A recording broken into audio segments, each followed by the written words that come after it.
Hey everybody, I'm Kevin and this is Donna and welcome to the Med List today. Donna, it's so good to see you. I feel like when the audience would get a real kick out of probably my head movements and everything when I'm listening to our little intro there. And I try to play like the fake percussion unit that I've got in front of me. I hope everybody enjoys the intro as much as I do. So speaking of intros, how's the intro to the week been for you? The intro's been great. Like I told you a little bit earlier, I just celebrated my 34th wedding anniversary. So it's good to be like with your partner for that many years, but not necessarily with your drugs for that many years. Hence we have the Med List, right? And we have Med Strong, my book. So just trying to keep people straight so that they can stay healthy and enjoying life. So I can't believe I can even say this. It's been 34 years. It's amazing.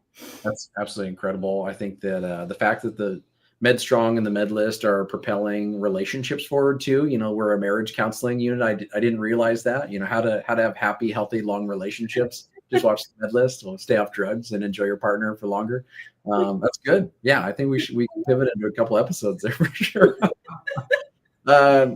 Speaking of marriage kind of tips, what have I been doing lately is Savannah wanted a deck change. So I made some changes to our deck out front because I love my beautiful wife and because manual labor is, I guess, my love language of the last little bit. So it's been a lot of fun to get a couple spring projects end of summer projects. I hold on, Donna, like they say the 21st is like the start of fall. But I try to, in my mind, I get all of September as still technically summer, even though I walk outside and I'm wearing the long coat and, pants and everything else. It's tough to be able to give that up, especially in the Northwest where we get pretty cold pretty quick. Yeah, it's so warm here. It's why it's really warm today. All the friends down in Texas are like, holy smokes, you're so lucky it's getting cool. And I'm like, I guess that's true. It's all about perspective sometime. Well, speaking of perspective, I know that we got to interview one of our dear colleagues this last week from Remedy Chain. It was great to have Michelle back on the show, give us some new perspectives on the work that they've kind of been working on and what they've been doing. I know they've got a few new pieces of data on why people are donating their medications and how they're benefiting folks.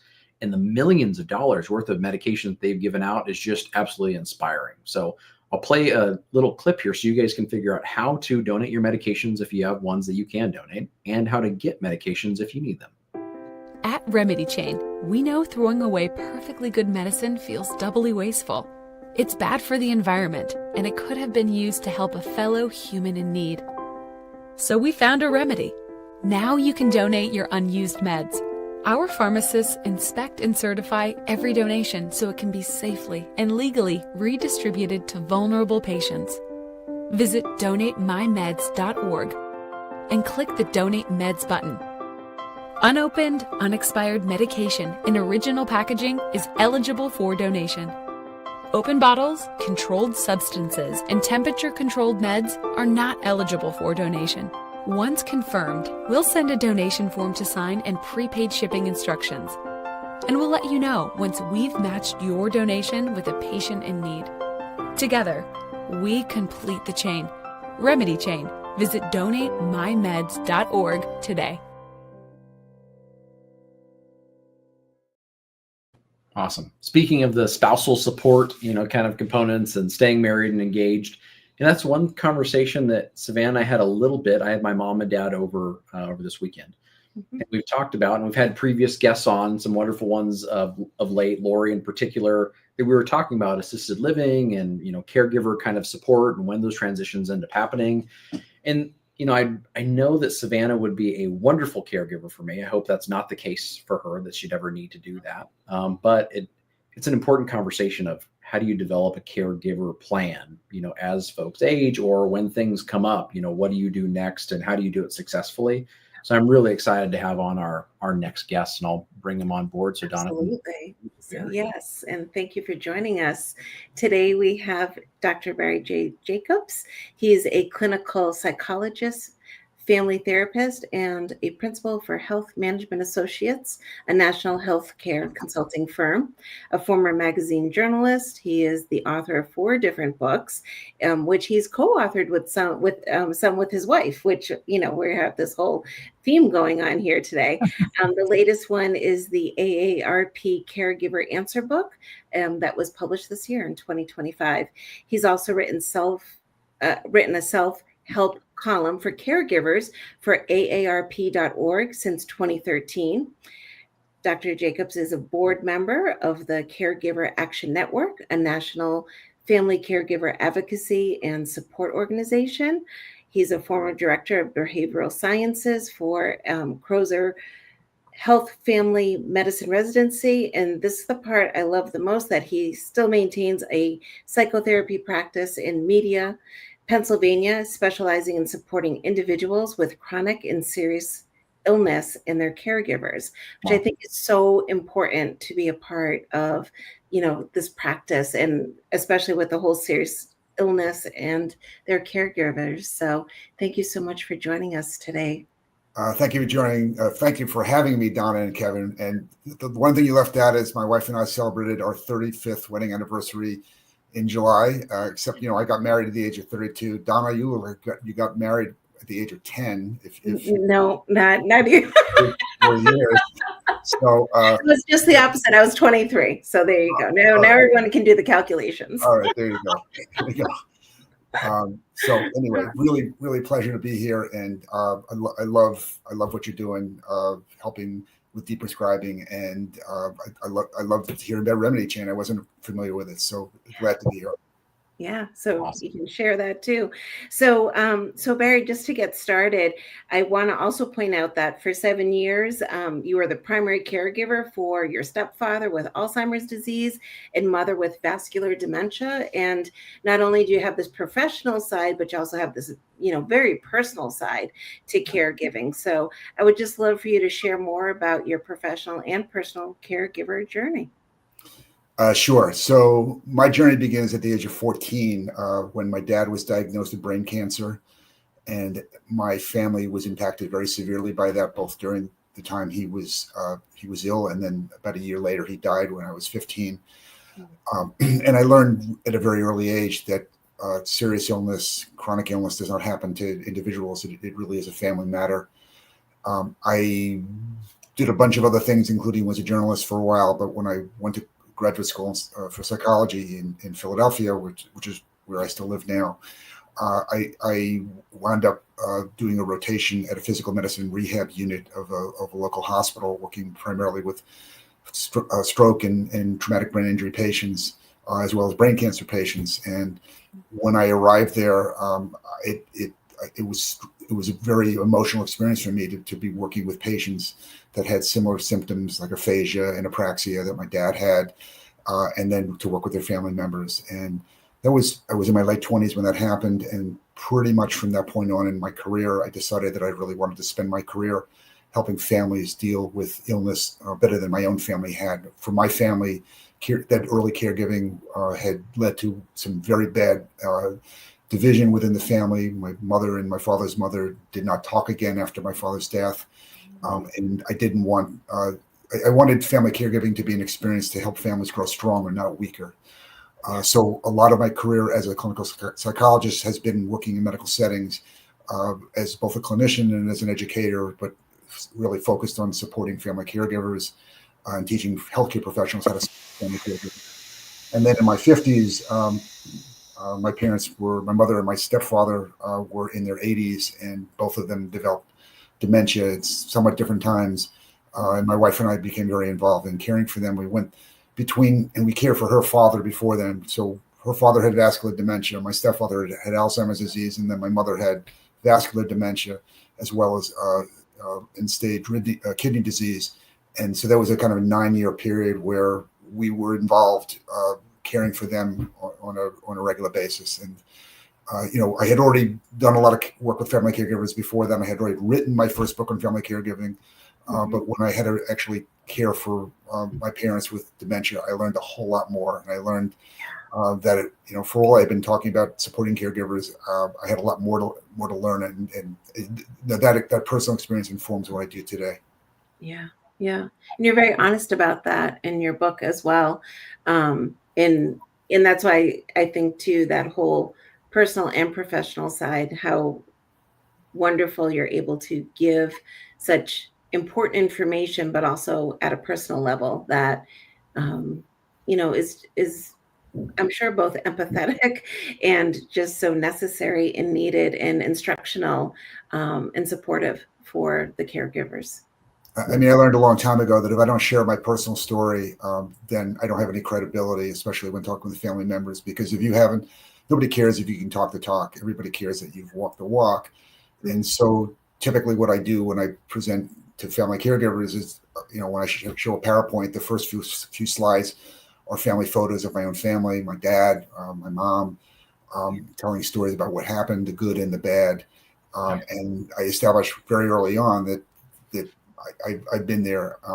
Nobody really cares that I have a doctor. Nobody really cares how much research I can cite. They care that I've actually lived the experience. Yeah, yeah. And then I will tell you that in my providing lots of webinars and lectures over the years to physicians and behavioral health people, as well as pharmacists, about family caregiving, the ones who have lived it in some way, who have aging parents or have cared for disabled spouses, they get it in a visceral way, and the others just sort of kind of nod their head and said, yes, that's nice, but it's only when it really is a personal issue for them that they resonate with the material and decide that they're going to make more of a point of supporting caregivers in their own practices. Yeah. So Barry, can you give us some of the statistics about, what you've seen or what you know about this area, the number of caregivers, if you will? And I know that when we first spoke a little while ago, you were talking about some of those that have a most difficult time being caregivers too. So could you share some of those statistics with us? Yes. So there is a report that comes out every 5 years called the Caregiving in the U.S. report. It's produced by AARP and the National Alliance for Caregiving. It just so happens that the 2025 report just came out in July. And so the statistics there suggest that there are 63 million Americans who are providing care of one form or fashion to aging parents, disabled spouses, maybe adult children with chronic or disabling illnesses. Most of those folks are caring for aging parents. About 47% are caring for aging parents. About 16 or 17% are caring for spouses. And many of those, about 27%, the largest group of those are folks that are what are called sandwich generation caregivers, meaning they're providing care to the generation above them, usually parents, but sometimes grandparents, and then have caregiving responsibilities for a generation below them, usually their own children. And that means they're being squeezed by the demands of both population, the family members above them, the family members below them, and they're really feeling stressed out. And so sandwich generation caregivers are probably the most common form of caregivers that I bet many people listening to this are themselves sandwich generation caregivers. I was a sandwich generation caregiver when I was caring for my mother and stepfather. Our children were still teenagers. They weren't all that happy having to give up my time. I wasn't able to do things with them when I was caring for my parents, but that was part of their upbringing too, to see how important it is to care for our elders. And themselves to step up and provide some care for their grandparents. So that's a little bit more personal stuff, but to give you some more statistics, there's a lot of research that's been done about the effects of caregiving on caregivers, and there are both positive and negative effects. The positive effects are that many people who are caregivers find that they grow both personally and spiritually from doing this. Many folks feel that they really derive positive meanings from it. They feel like they're giving back to someone who took good care of them, or they're upholding some moral value they have or some religious value they have by doing this work. Mhm. The negative side of this is that caregiving is stressful. I mean, even when people feel very gratified and very committed to this work, it's hard, and especially the longer it goes on. And so they have higher rates of depression and anxiety. Caregivers have a tendency to not focus on their own health needs. They're focused on the health needs of the person they're caring for. And if they have their own diabetes or their own high blood pressure and they don't take good care of those conditions, they don't fare well with them. And there's been a lot of research to suggest that particularly long-term caregivers can be prone to very poor health. In terms of your question, Don, about which caregivers have the most difficult time, certainly people caring for someone with dementia is especially hard because, number one, it's a heartbreaking disease to see someone you care about kind of disappear in front of your eyes, yet they're still physically present. And it's also just generally a very slow-moving progressive disease. So, people, when they provide care for someone with dementia, are doing this for 5 to 10 years. It's a long haul. Other types of caregiving which are very hard are providing care for a spouse. It's hard to provide care for a parent, but it's much harder to care for a spouse. It's a different kind of relationship. Your whole life or your future dreams are wrapped up in this person. And if they suffer a stroke, if they have a heart attack, if they develop MS, or have cancer, your life is really overturned in lots of ways. And you're generally living with a person you're caring for, and that's not always true for caring with for a parent. And then finally, military caregivers are another very vulnerable population. If you think about the caregivers of our wounded warriors in Iraq and Afghanistan, who came back with PTSD and amputations and traumatic brain injury, and these are generally younger people and often spousal caregivers caring for these wounded warriors, they struggle. They need lots of help because the people they marry come back. It's not the people who they're not the same people any longer, and it's often very, very tough for them. So those are the three groups we most worry about. Interesting. I'm going to throw this one out there, Donna and Barry, because I'm actually really curious about it. We focused more on caregivers, I guess, in the last 15 years that I've heard more conversations around caregivers than previous kind of literature was pointing out. But Barry, can you educate us before, we really looked into early 2000s moving forward with what caregiving looks like in the United States? Prior to, what did the caregiving model look like? Was it just as much of a struggle as it is today? Is it a change in kind of our overall societal structure on the reason why caregiving wasn't as concentrated? Do you feel like it's related to disease state? Just give us kind of your opinion and thoughts on the historical progression of caregiving. I mean, this is not new. I mean, people have done this forever, right? We all, people take care of their parents when they get older from time immemorial. And it wasn't even called caregiving. That name wasn't even developed until like the 1980s. But the reason it's more of an issue now than it was is for one, demographics. I mean, we just have an aging population, so there are more older adults than ever. My generation, the baby boomer generation, is aging, and those of us at the younger end of that generation may still be caring for parents in their 90s. I have a number of baby boomer caregiver psychotherapy clients who are caring for their older parents. They weren't expecting to do so. They weren't expecting their parents to live so long, and yet here they are doing this. Sure. But now the older baby boomers are 80 now, and so they're developing their own chronic illnesses and their own needs for care. And so the more older adults there are, the more prevalent disease states are, particularly chronic illnesses, the more need there is for family members to step up. And so there are consequently more and more caregivers. Every 5 years when they do this caregiving in the U.S. report, the numbers increase. So in 2020, it was 53 million. This 2025, it's 63 million. In 2015, it was something like 41 million. So wow. We're seeing a steady progression as our population ages. I also think that years ago, people lived in closer geographic proximity to one another. We're much more geographically dispersed now as an American populace, and it's very tough to care for someone who's hours away. I mean, when when my father-in-law had, his wife was his caregiver and she died, and then he had vascular dementia. My wife would drive 3 hours to every other weekend to help take care of him and provide respite for her brother, who was 45 minutes away from him and caring for him. So, but people have to travel long distances. It's very tough to do this work from afar, and yet it's also very hard to move someone and have them live closer to you without completely disrupting their lives. So there are lots and lots of challenges to it. Sure. That's super helpful. Looking at those statistics, Donna, that you had Barry kind of bring up on the caregiver group, here's one for a lightened conversation piece, or maybe it's actually from your psychology background. Rather interesting, Barry.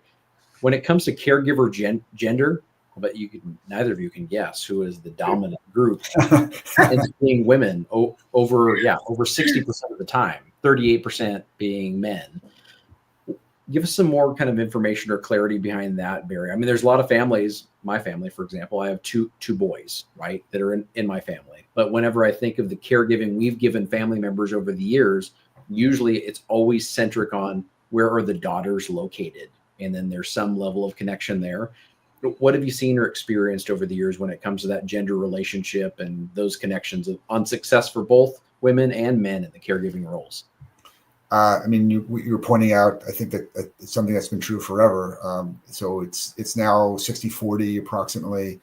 When I first started in this business 25, 30 years ago, it was 70-30. So we can say that men are stepping up at least a little bit. But I think the expectation in many families is that the daughters or the women will do the bulk of the caregiving. And so people explain that by saying, well, women are socialized to be caregivers more so than men. And that may be true, though I will tell you that when I work with sibling groups, adult sibling groups, where there are sons and daughters, the daughters wind up doing the bulk of the care, and they are pretty irritated with their brothers if the brothers don't do anything, right? If the brothers say, I can't help out, I got my job to take care of. Well, and the daughters say, well, I got my job to take care of. Why do I have to give up my job and you get to keep yours? So I have seen over the years that there's a greater expectation that men are going to at least contribute, even if they're not going to be the primary caregivers, and I think that's fair. But so the trend is still women do this work mostly, and men are doing more, but not nearly enough.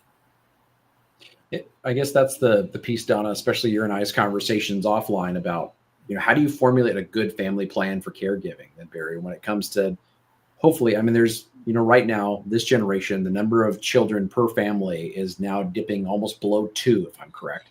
So now we've got less children to take care of mom and dad moving forward. Baby boomer generation, those numbers were different. So you've got multiple siblings still kind of in the fray to be able to take care of folks. Give us a little bit. I don't want to get too far off course because there's a lot of other things I want to talk about, but really when you're developing that care infrastructure within the family, what have you seen as some just incredible tips on these things have worked really well for family members to be able to work together to make caregiving a collaborative effort? I've written a lot about this in the book, the AARP Caregiver Answer Book, which Donna mentioned earlier. Thank you for mentioning it. So thank you, Donna. That wasn't a cue for you to hold up the book. No, it's fine. I don't mind.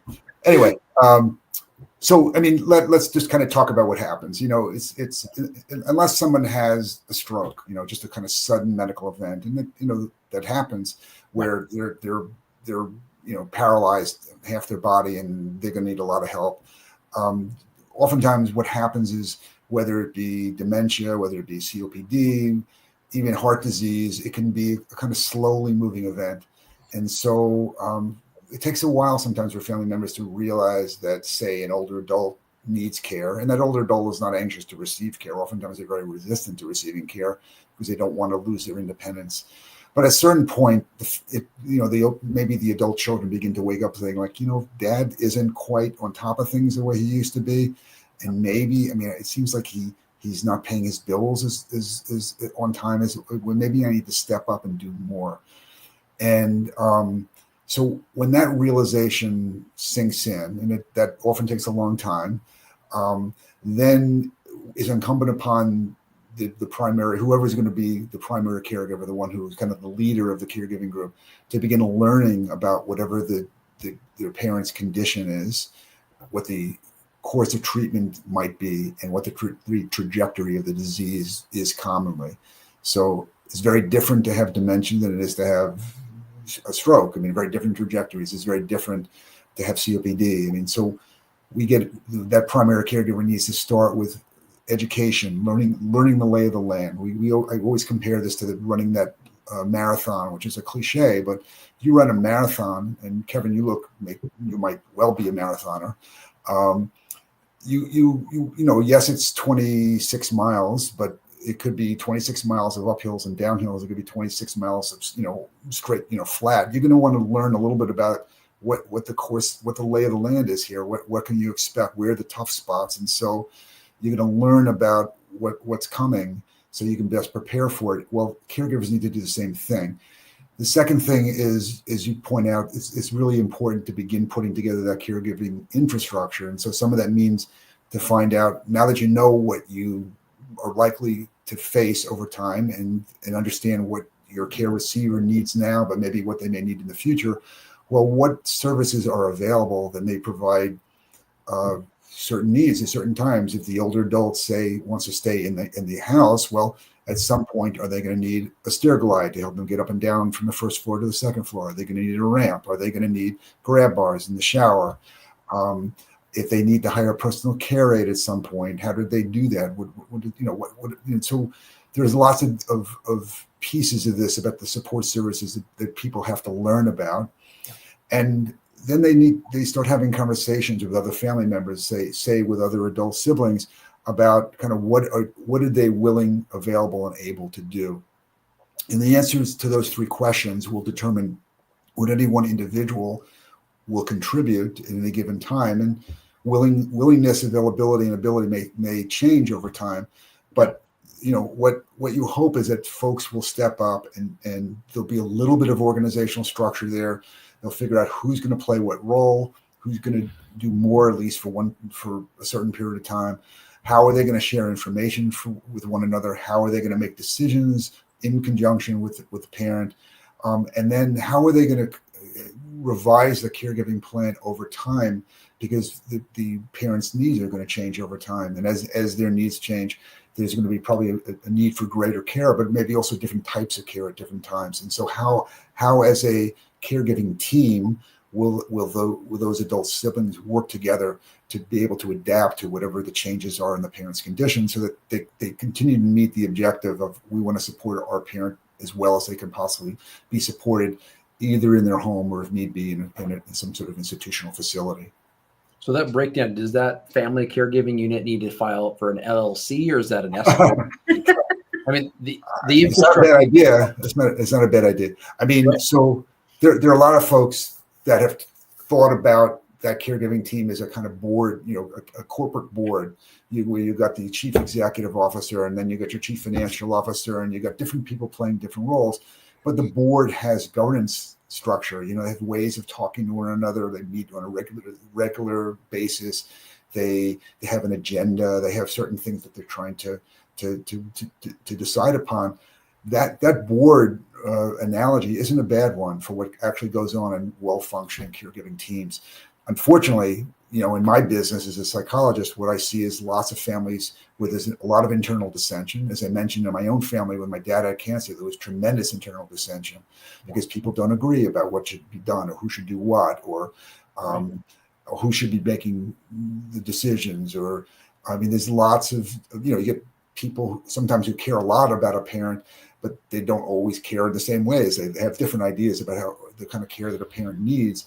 And so there can be discussion, there could be debate, or there could be out and out, arguments, knock down, drag out arguments where people go to real town with one another, and all kinds of old antagonism from when their childhood rivalries comes to the fore, and it can get pretty ugly. Makes so much sense.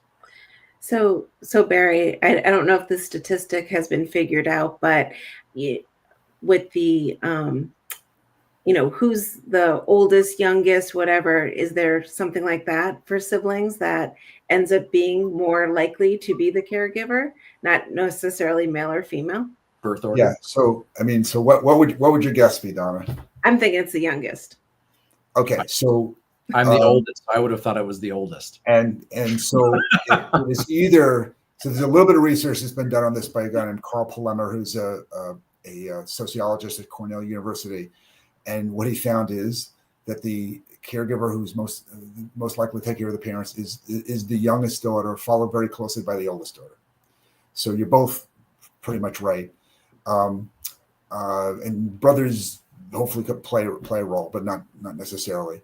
And the other thing that Carl Palemer points out is that the parents often have a preference as to who is their caregiver. And that may be, I don't want this daughter to take care of me. I want that daughter to take care of me. I've always had a warmer relationship with this daughter. So, and so the siblings could sit down and figure out anything they want, but if it's not what the parent wants, then the plan doesn't go well. And so the parents' prerogatives have to always be taken into account. Sometimes the parents' prerogatives are not reasonable. They'll say, well, I want this adult child and only this adult child to help me because I'm comfortable with this adult child, but I don't want the others to help me. And it could be, I want my daughter to take care of me, but I don't want my sons to take care of me at all. They're busy. I don't want to bother them. I don't want to burden them and their families. But my daughter, I can ask the world, right? So, so that has to all be taken into account. It's just amazing. So just to shift gears a little bit, I really want to know about the medicines and how much are medicines a pain point for the caregivers. And then also, I'm curious, I know that caregivers don't necessarily take very good care of themselves, but do they tend to be on more meds themselves because of all the stress and everything else going on? Or, they're not taking as good of a care of themselves. So even though they're not in necessarily control of their health, are they taking a lot of things? Well, so we'll talk about medicine first, and then we'll talk about whether the caregivers are taking more of it. I mean, managing the pill box is a major caregiving task. And, the story that my wife and I, we co-present a lot, we tell about my mother all the time is my mother insisted upon managing her own pill box, and she was taking 7 to 10 meds, right? But when we opened the pill box one day and we found that she had taken all the pink pills and put them in one slot and all the blue pills in another slot, and then all the red pills in the third slot, we thought to ourselves, this is not going to go well, right? And we took the pill box away from her, which was a real loss for her. She felt like she was losing some control of her life. She was feeling like losing control over lots of aspects of her life, but this was another one that we were imposing our control on her, and she resented it greatly. And so that was a big issue. So there's that aspect. The other aspect is copays for medicines. I mean, it is a financial hardship for many families. So AARP found some years ago that on average, caregivers spend about $7,200 out of pocket on things like medical visit copays, pharmaceutical copays, and just other services that they need, and that's a hardship for many families. So being able to purchase medicines, and then to get to your other question, Donna. So do the caregivers themselves take more medicines? I haven't seen that per se, but what I would say is, because they're not going to the doctor very often, they're probably not taking more medicines. And if it comes down to paying for their own medicines or paying for their care receivers' medicines, they're going to pay for their care receivers' medicines, and they're going to say, "Well, I don't need that. I can come back on what I'm taking," but they need their medicine. Yeah. I am just going to say the importance of having a medication review for people too and that's just another added burden, right? Another to-do thing on folks' lists. But I do think it's an important part of the whole healthcare look at things, and especially for folks who are, if you're going, oh my gosh, look at all these medicines mom or dad or Aunt Louise is taking. How do we get a handle on this? And have you, in any of your experience, like seen that yourself? Have you worked with groups that have done that? I don't know how common it is for people to reach out, or has it been more like, oh, you're seeing us and we have this available in our clinic? So for about 6 years, I ran a complex care program in the primary care clinic, which is also a big academic education center for healthcare professionals in suburban Philadelphia. And one program we ran was a program for homebound older adults who had complex conditions and were generally on multiple meds. And so we would go out as a team. We would go out with a family doc or a nurse practitioner, usually behavioral health person, and the pharmacist, the PharmD or PharmD students would go out, and we routinely did medication reconciliation in the home, which was terrifying, actually, because, and I have a feeling you both have seen this in your careers, but they would have bags of meds. They couldn't remember what med was for what purpose. They couldn't often find the meds that they were on, or were taking meds that had been discontinued. We wound up, medication reconciliation was probably one of the most important interventions we made with the older adults in this program. I can't emphasize enough how important medication reconciliation is. And if you're not having someone come to your home and do this, but have your older adult bring all their meds to a medical office, and have the physician or the PharmD in that office go through the meds and educate people about their proper use, but also make sure that the people are not using the wrong meds or causing any kind of adverse medication event risk at all. An interestingly touchy subject, Donna, that I'm sure you've gone through as well. When you have family member and caregiver, right, they're all together, and you're going and walking through with the patient or that family member they're taking care of, aunt, grandma, mom, dad. What are your medications? And the caregiver is sitting next to them and pointing like this, like there's a whole nother bag over there. And such an important piece that you're pointing out there, Barry, is it's not just the pill box, right? Oftentimes we usually have a stash of other medications that are in another location that you have to surface. And so I bring that up because I was talking with a researcher over here at Washington State University, and they were doing a project based on going into homes of individuals and doing these med reconciliations with them. And I asked her at a conference, I said, do you feel like there is a viable virtual option, for us to be able to do this at scale? And she very bluntly and kindly said no, because she said the discovery aspects of going into the home, walking through the experience of the individual, seeing all the other places where medicines that were not called medicines in the household or stored that can cause other problems were located. I think that's so important that you highlight that for our audience on. It can be more than the med box, for us to be able to look through that can cause serious problems for our family members. Donna and I shared several stories about folks that they didn't know that so-and-so was taking this other pill and ended up in the hospital, because of that, or had an acute event kind of related to it. The other piece I'm curious to tag on to that, Barry, with those medication kind of reviews that, you've done and the caregiver's overall involvement in that, how do you educate the caregivers on how to handle those things? You said it was a bad experience for your family member, be able to have that taken away from them. If you could rewrite that situation or others, what's a good way for them to approach? Because I feel like the med box really ties into the diet, the exercise regimen, going and seeing the finances, all of those things that's behind my curtain, and this is my world, and this is where you're sitting. How do you bridge that gap so that there's more of an invitation to come and help with, let's just use medications as the example, with that medication regimen and how they're going to take those moving forward? Kevin, that's a really complicated question. I'm going to I'll do my best. I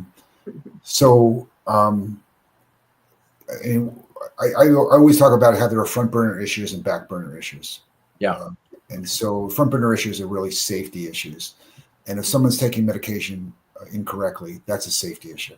And so I encourage family members to learn about, say, an older adult's medications and to really be rather forceful in monitoring those medicines and really insisting. Yeah. That there are some med rec on a regular basis to make sure that the parent is taking care of their medications in the proper way, and they're not putting themselves at risk. Back burner issues would be things that I think are not immediately dire. They're not so safety oriented, and that would, I think, include diet, for instance. I mean, of course, diet is extremely important for overall health, but people lose control for many aspects of their lives as they get older and as they become ill. And one thing they try to retain control over is their diet. They don't want to be told necessarily that they need a low salt diet. If they hate, they hate a low salt diet. My wife tells a story about how when she would go to the supermarket with her father, who had vascular when he was the last stages of his life and he had vascular dementia. He would buy. He was a bad diabetic, unfortunately, and he would buy beer and cookies. And so my wife had to make that decision. Is she going to really, have a huge argument with him about the fact that he should be eating a healthier diet, or was she going to let him continue to eat badly, even if it meant that he was going to suffer some, bad consequences at some point, which he did. And my wife decided that was not an immediate safety issue that she was going to fight with her father about. And instead they turned it into a joke where he was on the beer and cookie diet. So I don't recommend the beer and cookie diet for anybody, but I do recommend the caregivers decide what they're really going to be assertive about and what they're going to kind of provide. Let the person they're caring for have their way, because it's important that the people have their way, or otherwise they just feel completely disempowered and very depressed. Excellent. So I want to talk a little bit about the healthcare system. And as we've been talking through some things, I'm sitting here and I have all these ideas coming up to like, how can we do better? How can we help the patients and the caregivers? And how do we work on this crazy health system of, I'm thinking of even delivery of medications, right? Things just show up if you're doing mail order, because that might be easier for you, or you're having the pharmacy deliver and you have everything on auto refill and things could be stopped. And so, so how often are we having a med reconciliation, and who's responsible for really making certain that, no, this medicine was stopped because of XYZ, especially if, we're sharing, weeks even, like, oh, I have mom and your dad this week, you're going to take care of them the following week. So there's, oh, darn, I forgot to write that down, or that changed, or, all sorts of things can happen. So all of this responsibility. And then, who is it? Who shouldn't even be sending the drug? Who's responsible for that? So, that's part of the healthcare system that I look at. And how can we do a better job there? But what about family medicine? Is it common for providers to see, mom and dad who are older and the adult child now? We hear it a lot with, oh, I'm in family medicine, so I can, I take care of the parents, I take care of the little kids. But are we seeing that shift where we have the older parents being seen on the geriatrician side of things, and then also yourself as the caregiver, like, can we just do this appointment all at once? And is there a room where you could have, older adults be there so that you can have a one-to-one with your provider, and maybe somebody could be watching an older adult that just had their appointment? So, just some ideas to be thinking about. How can we make this healthcare system a little bit more amenable to the caregiver? Another very complicated question, but I'm going to give you the short answer to a complicated question. So, my own belief is the very strong emphasis on patient-centered, person-centered care was very good in ensuring that patients were able to express their wishes and have greater control over their health care. But it had the inadvertent effect of placing a lot of emphasis on the individual patient and marginalized family members. And yet we know that there are many that individuals' care it occurs in the context of a family, or at least a home, generally speaking. About 25% of older adults live alone, but 75% of them live with somebody, and those are presumably family members. Those family members have an enormous impact on that individual's life and their care and their happiness. And I think I've spent my career in medical education, in particular, trying to help family doctors and others understand that it is far more effective to enlist family members as allies in care, as partners in care, rather than try to keep them on the margins because they might potentially interfere with the doctor-patient relationship. And I'm glad to see that, for instance, the Centers for Medicare and Medicaid have a new model for dementia care. It's a new 9-year pilot study called the GUIDE program, and it's a team-based model which insists that the treating team, work very closely with the caregiver. So there's a recognition that, at least with a patient diagnosis like dementia, that working with the family caregiver is an essential component of care, and that there are ways of providing information to that family caregiver, educating them, providing them with care navigation so they're not so confused dealing with the health system, providing them with social services and other resources to help support them, and to help deal with, and then emotional support to help them deal with the stress of caregiving. We can bring those different resources to bear on caregivers so that they then do a better job caring for the person with this debilitating illness we call dementia. And so that will lead to better outcomes. So CMS, Centers for Medicare and Medicaid, have recognized that. I think the same is true for some, diagnoses like heart failure, where you're looking at a diet is extremely important, and managing fluid levels is so important. COPD, where smoking behavior or other behaviors have an enormous impact on outcomes. Family members should be part of any treatment programs, and they need to be given the tools to do as good a job as possible. Family caregivers don't typically, sometimes they're ambivalent about playing the role that they're playing. I don't want to make believe that all family caregivers are just gung-ho about this, because they're not. But the ones who've made the commitment to do this, they need to be treated with respect, and they need to be empowered with the tools and the resources to do as good a job as possible as allies with the healthcare team. So that's my little soapbox speech.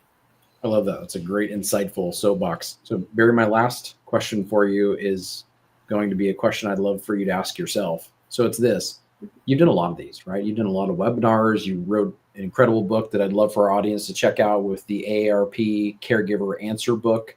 We'll put the link in show notes and everything. But through all those things, writing books, what's the question, Barry, that you wish that you were asked, that you'd love to be able to answer and tell audiences about when it comes to caregiving? Well, Kevin, most people ask me what's the most common question people ask, and the answer to that is, how do I get my brother to do more? Right? That's the most common question, right? And I'm not joking. Don't you listen to that? Yeah, but the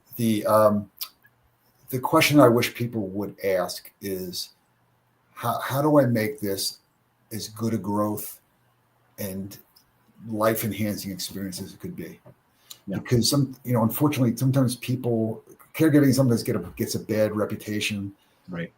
And people kind of go into it almost with a sense of dread, like, oh, this is going to be awful, and it's just going to take over my life, and I'm going to lose kind of who I am in the process.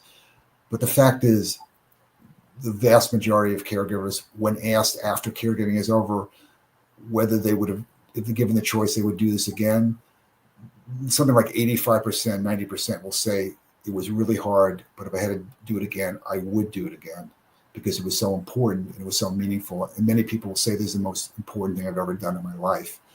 And as I mentioned earlier, people grow. They grow personally, they grow spiritually, they learn new skills. And sometimes they then go on to other caregiving roles where they take some of what they learned and they do good with it. And so what I really want is for people to ask me about how do I learn through this? How do I grow through this? And because I want people to do this. I certainly learned a lot and grew a lot as a result of providing care for my mother and stepfather. And so it was hard. It was really hard. at times, and it drove me crazy. My mother drove me crazy, but I'm very glad to have done it. I love it. I love it. Donna, any other final words for us in the audience? So, yeah, I just think that if you're a caregiver yourself, or if you're a provider of caregivers, I think we need to, really be thinking about, how do we take care of the caregiver? Either how do you take better care of yourself so that you can be the caregiver you want to be, and that you survive this journey, and, like you're saying, as healthy as you can, right? And learn along the way. But also, for all of the providers out there, maybe it's a new question: are you caring for somebody? And how's that going? And what how does that impact you? Maybe those are some questions that need to be asked. So I just think, hopefully this discussion has helped people think a little differently, and think about the health system and how we can make it a little bit friendlier for caregivers, especially. I really appreciate you, Barry, and I'm thankful for the collaborative approach that you've really advocated for. Like, there's a real opportunity to be able to enjoy this together, to get something from this together. Maybe enjoy is a little too far to go into it, but to see a lot of internal growth and benefit from it overall, from the experience. And I think that painting that picture for the caregivers that are coming into this kind of phase of their lives is a real blessing. And I hope they're able to see that in one way, shape, or form. Any parting words for us, Barry? I would say, if you're doing this, hang tough. I mean, hang in there. This is good work. This is important work. Your family needs you. This country needs you. And for those who haven't had this experience, probably one day you will. And just remember that, there's a lot of people who've come before you, and there's a lot of resources out there to support you, and a lot of education to help you. And so we're all here for you. Love it. Amazing. Thank you so much, Barry. Thank you, audience, for joining us. Any questions, you can send them over through the YouTube channel and all of our other locations on LinkedIn, Facebook, all your streaming services. We look forward to hearing from you there. Thanks so much for joining the MedList, and have a great night.